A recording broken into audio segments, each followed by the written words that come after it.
The sun hung low over the Arizona desert, painting the saguaros in molten gold. Dust devils danced across the cracked earth as the black stallion picked its way along the dry arroyo, carrying two souls who had no business riding double through Apache land in the summer of 1887.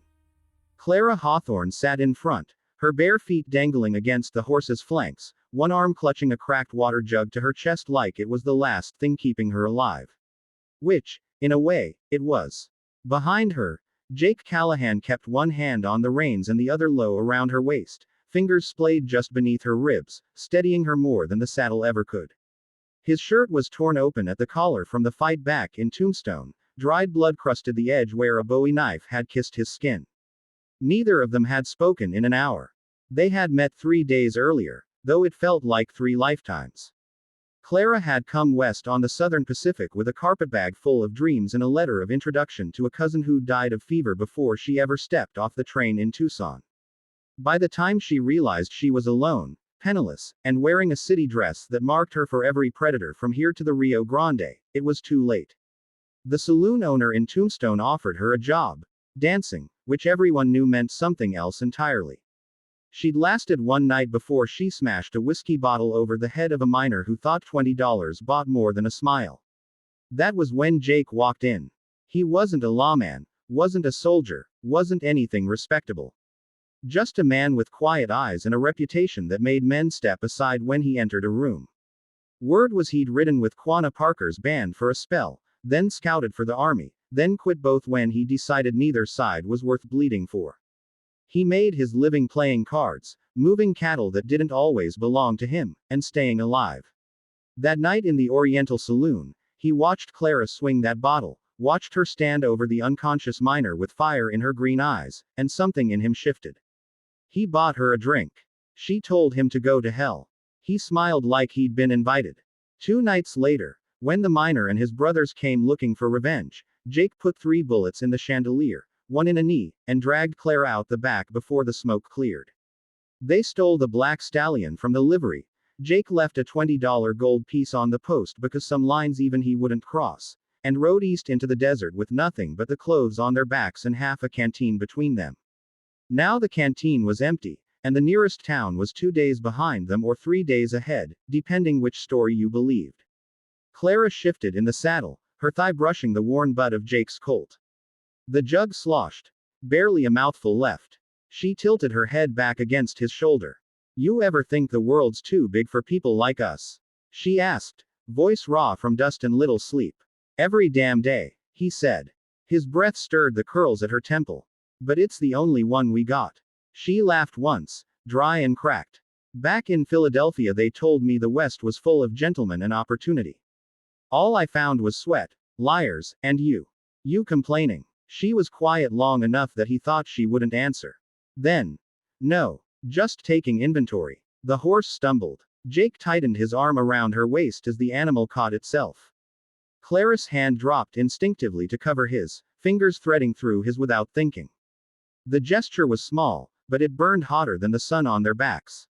Night came sudden in the desert, like someone blew out a lamp. Stars crowded the sky, more than Clara had ever seen in her life. They made camp in the lee of a red rock bluff. Jake unsaddled the stallion, named Diablo because of course it was, and rubbed him down with a scrap of blanket while Clara built a fire no bigger than a teacup. There wasn't much mesquite left to burn. She sat hugging her knees, dress hem dark with trail dust, and watched Jake move in the firelight. He had a way of doing things, quiet, deliberate, that made the world feel less likely to fly apart. When he crouched beside her and offered the last strip of jerky, she took it without a word. They ate in silence, passing the jug back and forth until it was dry. Somewhere, a coyote yipped. Another answered farther off. Jake poked the fire with a stick. "Tomorrow we hit the San Pedro. If the river's running, we fill up, keep moving. If it's dry," he didn't finish. "We die pretty," Clara supplied. He glanced at her, the corner of his mouth twitching. "Something like that." She studied his face in the flickering light. The scar that cut through his left eyebrow, the faint white line along his jaw, the way his eyes went soft when he thought she wasn't looking. 3 days ago she hadn't known he existed. Now she couldn't imagine a morning without the sound of his voice. Jake. Yeah, why'd you do it? Back in Tombstone. You could have walked away. Men like you always walk away. He was quiet so long she thought he wouldn't answer. Then he tossed the stick into the flames. Because when you swung that bottle, he said, you looked like someone who still believed she could choose her own ending. I hadn't seen that in a long damn time. Figured I'd see how the story played out. Clara felt something loosen in her chest, something she hadn't known was knotted. She leaned over and kissed him. It wasn't gentle. 3 days of running, of fear and heat, and the constant brush of his body against hers had burned gentleness clean out of them. She tasted dust and salt and the faint bite of whiskey he'd drunk hours ago. His hand came up to cradle the back of her head, fingers tangling in hair that hadn't seen a comb since Tucson. When they broke apart, both were breathing hard. Clara, he started, voice rough. Don't, she whispered. Don't give me reasons. Not tonight. She kissed him again, and this time neither of them stopped. Later, when the fire was ash and the stars wheeled overhead, they lay tangled in his bedroll. Clara traced the bullet scar on his ribs with one fingertip. Does it hurt? She asked. Only when I laugh. She smiled against his shoulder. Then I'll have to make sure you never laugh again.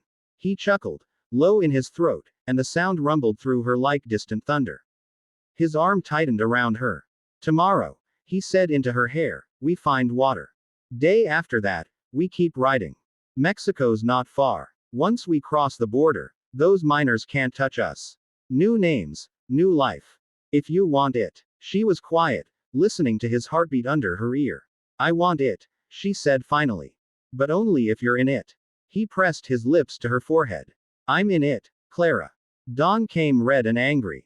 They rode out with the jug rattling empty against the saddle horn. By noon the heat shimmered so fierce the horizon dissolved. Diablo's head hung low, but he kept walking because Jake asked it of him. They found the San Pedro just when Clara was starting to see too of everything. The river was little more than a trickle threading through sand, but it was cool and clear. They knelt side by side and drank like children, water spilling down their chins. Clara laughed. Actually laughed, and the sound startled a quail from the reeds. Jake filled the jug, then cupped his hands and poured water over her head. She gasped, then did the same to him. For a moment they were just two fools splashing in a desert river, and the weight of the last week fell away. That was when the rifles cracked. The first bullet took Diablo in the neck. The horse screamed and went down, pinning Jake's leg beneath 1,500 pounds of dying muscle. Clara rolled clear, grabbing for the Winchester in the saddle scabbard as 3 riders burst from the cottonwoods. The miners from Tombstone. They'd tracked them after all. Clara levered around and fired without thinking. The closest rider jerked backward out of the saddle.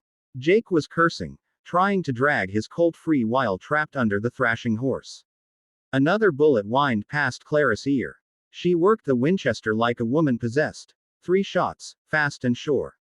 The second rider fell. The third wheeled his horse and bolted, disappearing into the heat haze. Silence dropped heavy, broken only by Diablo's wet, rattling breaths. Clara dropped the rifle and ran to Jake.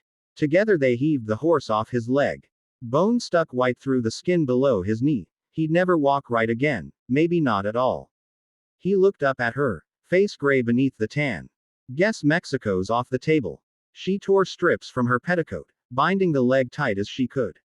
Shut up. We're not done yet. Night again. They'd dragged themselves into the cottonwoods, built a fire they couldn't afford, and boiled river water with the last coffee grounds.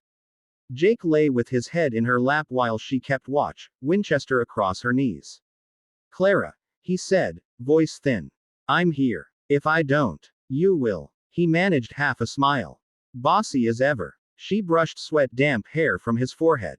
Someone has to be. 2 days later the fever broke. He was weak as a kitten, but alive. Clara had caught fish with her bare hands, boiled cattail roots, even sung hymns she hadn't thought of since Sunday school to keep him from slipping away in the dark. On the 7th morning he could stand, leaning heavy on her shoulder. They left Diablo's bones for the buzzards and started walking south, 1 slow mile at a time. Clara carried the Winchester and the jug. Jake carried the bedroll and his pride. They never did reach Mexico. Instead, 6 months later, folks riding through the Dragoon Mountains started talking about a small adobe ranchita tucked in a hidden canyon. A woman with red gold hair raised goats and kept a garden that shouldn't have grown in that soil. A man with a limp and quiet eyes broke horses no one else could touch. Travelers said if you came peaceable, they'd share coffee and cornbread. If you came looking for trouble, you'd best keep riding. Sometimes at dusk you could see them on the porch, the woman laughing at something the man said, his arm around her waist exactly where it had been that first desperate ride. The desert stretched wide and wild around them, but inside that circle of lamplight, two people who'd once had nothing had built themselves a whole world. And if anyone ever asked how they'd managed it, Clara would just smile and say, "We chose our own ending." Jake would squeeze her hand and add, "Turns out she was right." Some stories are worth sticking around for.